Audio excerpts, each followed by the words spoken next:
Hello, welcome back to our interview series from World Hydrogen Week in Copenhagen. I'm Camilla Naschert, a renewable energy reporter with S&P Global Commodity Insights. And now we are speaking with Christian Stuckmann, Vice President of Business Development in the hydrogen division of Uniper, of course, one of the big power generators in Germany and wider Europe. And yeah, welcome. Thanks so much for taking the time. Thank you. Hi, Camilla. Let's start maybe with one of your green hydrogen projects that you have already under development in Germany. What's the latest? Yeah, that's the green hydrogen project in Bad Lauchstädt. It's a 30 megawatt electrolyzer, which is supplied by a 50 megawatt onshore wind park. And we have FID'd that project a year ago in 2023. So right now it's in the construction phase and it will start commercial operations next year in 2025.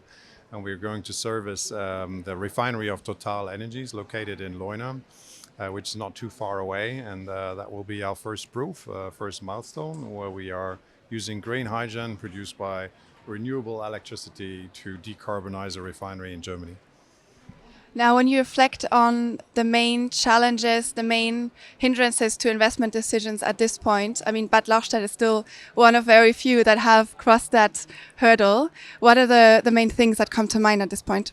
The key challenge is to synchronize renewable power developments with our own project development, with infrastructure development, and with demand development. So finding customers that are willing to enter into long-term contract.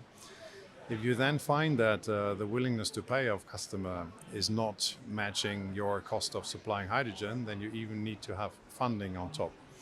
And basically, Uniper, like the investor, we want to have all those risks developed to a point where we have certainty on our investment case. So to de-risk the investment case, having offtake secured, having funding secured, having renewable power supplies secured by way of PPA, all of that at the same point in time, that is the key challenge. Now, obviously, policymakers are aware of this and they've started introducing subsidy support. We've seen the first rounds of hydrogen bank auctions now.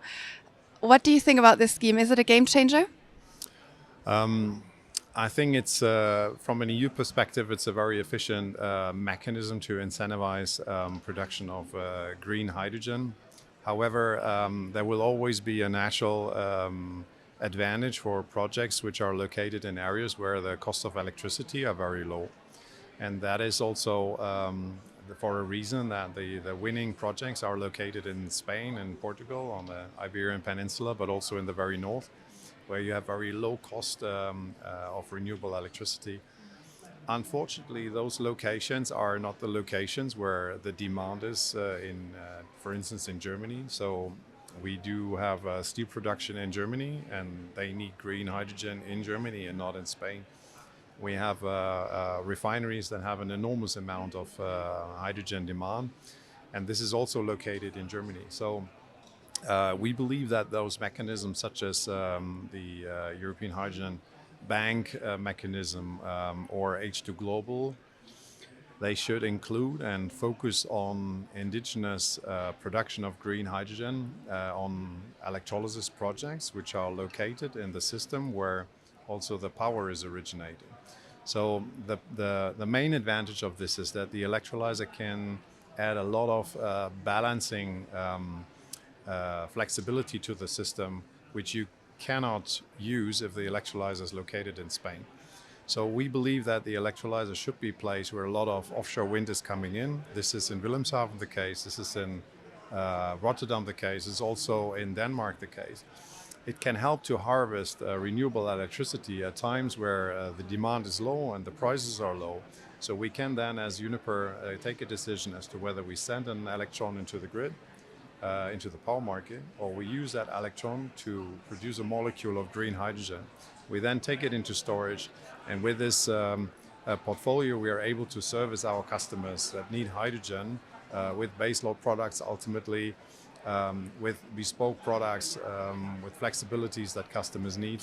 So that is only possible if you have the electrolyzers located in the same system, and that is why European Hydrogen Bank and H2 Global, they should more specifically be tailored to projects that help supporting the Energiewende, the energy transition, in the markets where the consumption is.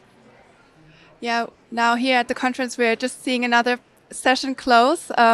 And it makes me want to ask the final question, which is where are we at in the conversation around hydrogen? Obviously, we've had a few years of these conferences and these conversations. How would you describe the mood in the industry and the current state of the hydrogen conversation in Europe?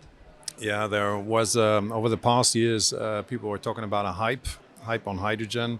I myself started in hydrogen in 2020. There we were somewhat the new kids on the block, and the business was exciting to everybody. What Uniper then did was we started to take a closer look into plant engineering. So we did feed studies on a number of projects, and we actually got our own clear first-hand view on what the cost of producing hydrogen would be, and also on how we can reduce those costs and optimize our projects. So we, from the team, we actually had a much clearer view on the cost of hydrogen ever since, I would say. But now I think the public majority, they are also getting a bit disappointed about the cost that they hear from projects, cost of hydrogen. And I think it's a bit now entering into a phase where hydrogen excitement, meets reality. And nonetheless, what is the consequence? The consequence is that there is still no other option available to hydrogen. We still need hydrogen as a complementary element to the build-up of renewables. And if we are serious about decarbonization, we cannot now surrender on that challenge. We need to continue with the journey on hydrogen, but of course we need to bring down the cost. That is the key thing. And we need to find all areas to optimize our projects, including the complementary fit with renewables, including hydrogen storage. And we need to focus also the financial support schemes on a particular kind of project. So right now we are too widely spread. Hydrogen Bank, for instance, European-wide. Also IPSA, it's already outdated, was 2021. Now the first FIDs following the IPSA wave. So I think we need to have a better concentration of our financial budget on certain projects located in our own markets. Christian Stuckmann, thank you very much for joining us. Thank you, Camilla.